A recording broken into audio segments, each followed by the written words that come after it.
So in this video, I'll basically be sharing my nutrition advice for young footballers.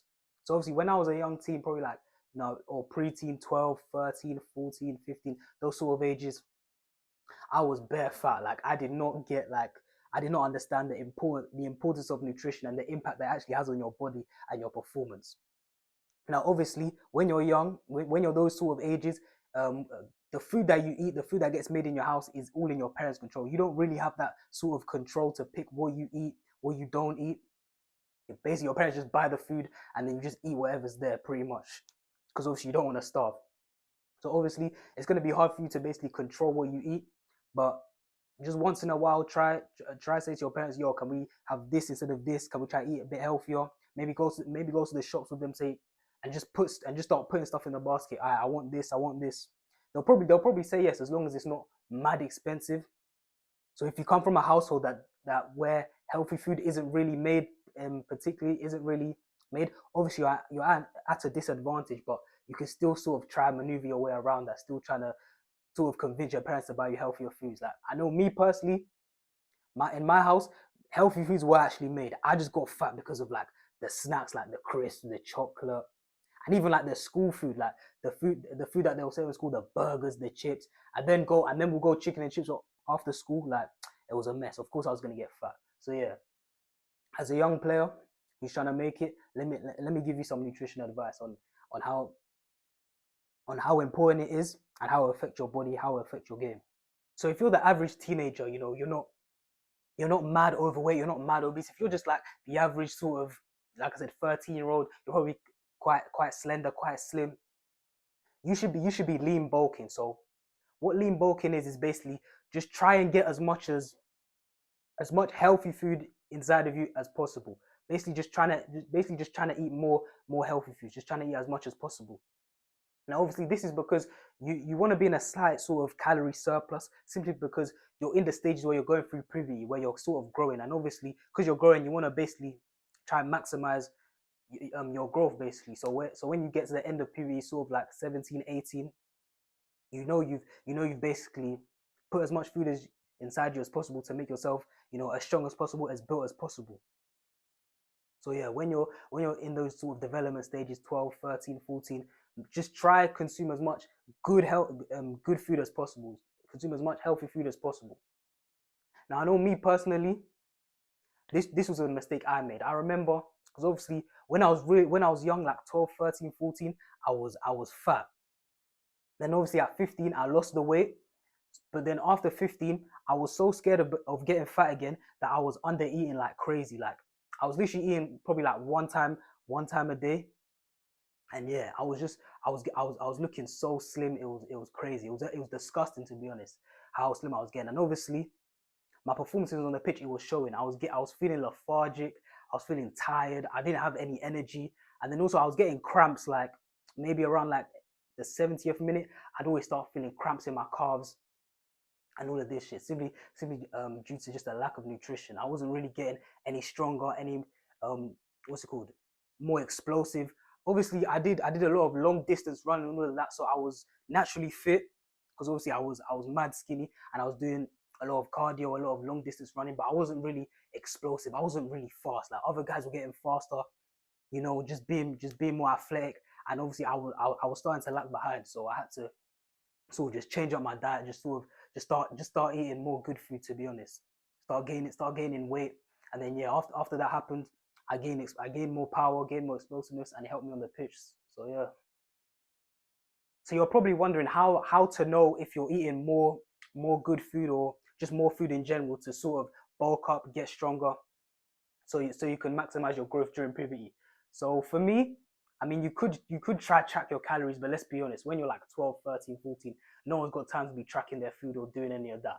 So my advice will literally just be whatever you eat now, literally just add another sort of healthy meal on top of that. So it doesn't even have to be a full meal. It can literally just be, just try add like a chicken sandwich or something. Let's say you eat like 3 times a day. Let's say you eat 3 times a day. Literally just add a chicken sandwich on top of that, a tuna sandwich on top of that, or something like, I don't know, like French toast and a banana on top of that, or just regular toast and a banana. Like just add, let's say you just add whatever you eat right now, just add something extra to it, just to try, like I said, up your calories, make sure you're getting stronger, you're getting bigger, and basically just, yeah, maximizing your growth throughout puberty. So you can, so when you get to those ages 17, 18, 19, you know for a fact, okay, I've what's it called?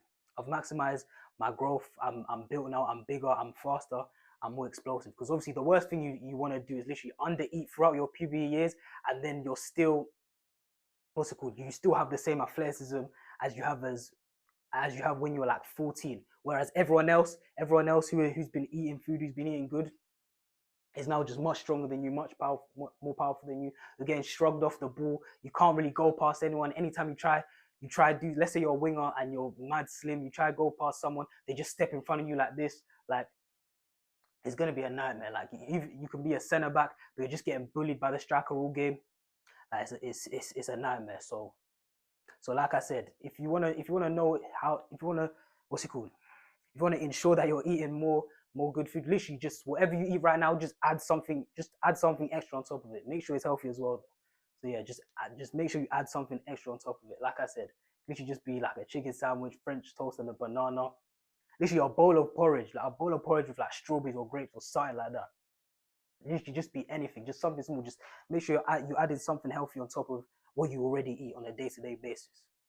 So next, I want to talk about sugar and salts. Now, you might believe that sugar and salts are a bad thing. You know, they give you diabetes and all of that, which is true if you over consume them. If you're eating sugar and salt literally all day every day, then obviously you're gonna have health problems from that. But to be fair, they're actually beneficial when it comes to, you know, eating what's eating or drinking, just intaking sugar and salts before a game. So for example, you might see footballers or you might see athletes in general, they have like sweets. You might see them like eating sweets before a game, eating like a candy bar before a game, or drinking sports drinks such as like Lucozade, Gatorade, Powerade, or whatever. You might see them drinking that, and this is because obviously when you sweat during the game or during a training session, you're sweating out salt, you're sweating out electrolytes. That's why when you get a taste of your sweat, it's salty because you're literally just sweating out bare salts, better electrolytes. And obviously, when you eat things like sweets, candy bars, or drink energy drinks, you're literally giving your body more electrolytes, so it doesn't sort of run out of salts and electrolytes. Because when you run out of salts and electrolytes, that's when you start feeling fatigued. That's when you start cramping up. Like I said, with me, literally before the game, I'd literally only just drink water. So obviously, when it came to like the 70th minute, 75th minute, that's when I started cramping up in my hamstrings, in my calves, because literally I sweated out so much salt, all those electrolytes, and yeah, and that's when that's how the cramps basically happen. So intaking sufficient like salts and electrolytes are beneficial for you before the game or before training, just so you don't suffer from even dehydration. You can suffer from just dehydration. You could faint, have problems with your heart. You could be faint on the pitch. So yeah, obviously before the games, it's cool to like, you know, eat some sweets, have a protein bar, drink some Lucozade, drink some Powerade, Gatorade, whatever. But obviously the rest of your day, you shouldn't really be having these stuff because, like I said, they're not the healthiest. What's it called? They're not the healthiest things to have day to day, because obviously these things, obviously we all know too much sugar isn't good for you, too much salt isn't good for you, diabetes, cholesterol, all of that. So literally just intake these sort of things before training sessions, before games, so that you don't cramp up during games, so that you don't feel fatigued, you don't faint on the pitch, none of that happens. So just make sure you get your sufficient salts in, your sufficient electrolytes, and yeah, it's okay. Simply, literally, just before games, just before training sessions, you're allowed to, you know, have some Lucozade, have some sweets, have a protein bar, just things like that, just to make sure that your body's working well during the game, during training. Just make sure you feel good and you can basically just last the full 90 minutes.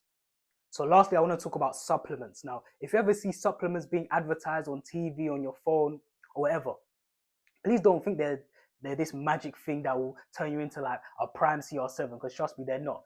They probably add about probably like 1% extra to your game. Which obviously, if you want the 1% at the top level, you can still take your supplements. But supplements are literally just that. They're there to literally supplement with your meal, with your food, with your drinks.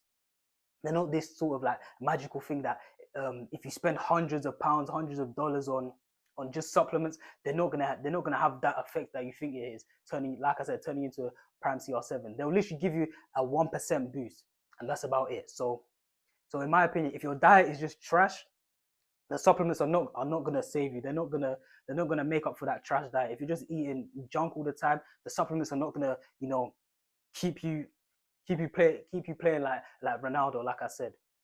So yeah, just make sure you don't go out spending £300, £400, £200 on supplements, thinking that they're gonna turn you into this beast. Because trust me, they're not. It's literally just they give you a 1% increase, and trust me, so you might as well focus on the 99%, which is the diet.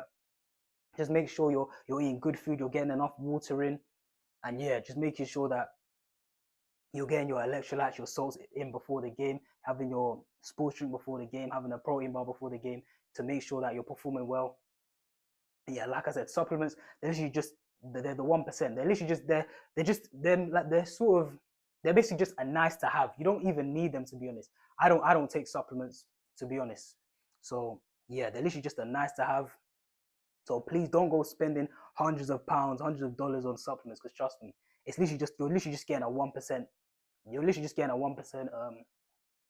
1% boost from them, and you're much better just spending that £100, that £200 on buying more equipment, just buying cones, buying like 10 footballs to train with, buying some mini goals, things like that, instead of spending all that money on supplements. So in conclusion, I would literally just say, when you're young, just keep your diet simple. Literally, just go about it saying, okay, just try to eat as little junk food as possible, and literally just eat as many whole foods as possible. You don't have to start restricting yourself, saying, oh, I can't eat things like bread. Bread is unhealthy. I can't eat things like bananas or apples or things like that. Nah, just keep it simple. Trust me, you can still eat bread, you can still eat bananas, you can still eat all of that. Just literally just focus on just eating whole foods, just eating good food sources, and then just have less of the McDonald's, the KFC, the Burger King, the chicken and chips, all of that. Literally just limit those. Basically just eat the good food, and yeah, make sure you're getting enough fluid in, make sure you're getting enough water in, and trust me, you should be good. When you're older, you can then focus on like the calorie counting, seeing how many calories you're eating a day, periodizing your meals and all of that. But for now, when you're young, just keep it simple. Just have it in your mind. Eat as many of the good whole foods as possible, and just limit the McDonald's, the KFC, the Burger King. Like I said, all of that. That's it. It's that simple. Don't be overthinking about your diet all the time, because trust me, that's just tiring. Like you just wanna get on with your life. Just yeah. So yeah, just keep it simple. Just good whole foods, and just limit the junk food. That's it. So yeah, I hope you enjoyed the vid. I've been JT, and I'm out.